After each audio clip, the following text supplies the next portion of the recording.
പാല Alphonsa college ദീക്ഷ college യൂണിയന്റെ ആഭിമുഖ്യത്തിൽ miss Alphonsa മത്സരം നടന്നു.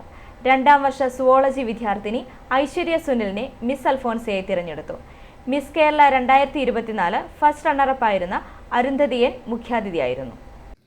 മത്സരത്തിൽ രണ്ടാം വർഷ സുവോളജി വിദ്യാർത്ഥിനി ഐശ്വര്യ സുനിലിനെ മിസ് അൽഫോൻസയായും രണ്ടാം വർഷ ക്ലിനിക്കൽ ന്യൂട്രീഷൻ വിദ്യാർത്ഥിനി ആഷ്ലി ബൈജുവിനെ ഫസ്റ്റ് റണ്ണറപ്പായും മൂന്നാം വർഷ കെമിസ്ട്രി വിദ്യാർത്ഥിനി നേഹ ബെന്നിയെ സെക്കൻഡ് റണ്ണറപ്പായും തിരഞ്ഞെടുത്തു.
ചടങ്ങിൽ മിസ് കേരള 2024 ഫസ്റ്റ് റണ്ണറപ്പായി അരുന്ധതിയൻ മുഖ്യാതിഥിയായിരുന്നു. College principal reverend father doctor Shaji John, vice പ്രിൻസിപ്പൽമാരായ doctor sister Riya Mathew, doctor sister Manju Elizabeth Kuruvila, father Kuriakose Vellachalil, union അഡ്വൈസറായ ഡോക്ടർ അൽഫോൻസ് ജോർജ്, നിരഞ്ജന മരിയൻ ജോർജ് എന്നിവർ പരിപാടികൾക്ക് നേതൃത്വം നൽകി.